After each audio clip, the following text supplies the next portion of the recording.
Tako danes govorimo o tretjini pretoka, ki ga je težka voda imela pred 40 leti. Ugotovili smo, da je pestrost habitatov pod pragom višja, zato ker ima reka prostor, da se razlije.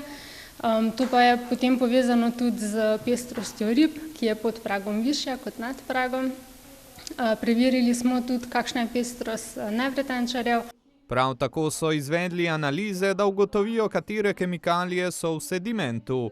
Treba je ugotoviti, kako ti pragovi negativno vplivajo na rečni ekosistem. Vsaka ovira na reki predstavlja oviro, torej moti naravni tok reke. To povzroča, da je moten torej prehod rib, prehod sedimenta. Voda se za pragom torej segreva, zato ker je upočasnjen tok. Tudi v tem primeru so se najprej pogovorili s strokovnjaki, nato so sledili še ostali deležniki.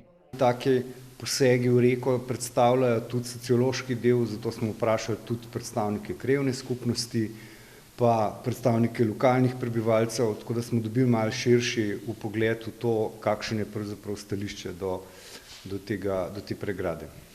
Ključni problem je delno in ozkogledo upravljanje z rekami. Glavna ugotovitev je to, da je pregrada zastarana na nek način, da zastaja voda, da se mulj nabira, da imajo prebivalci tam tudi neke svoje apetite ali pa interese, kjer bi se z neko sanacijo ali pa revitalizacijo tega dela seveda stvar odprla tudi ne samo za lokalno prebivalstvo, ampak tudi širše.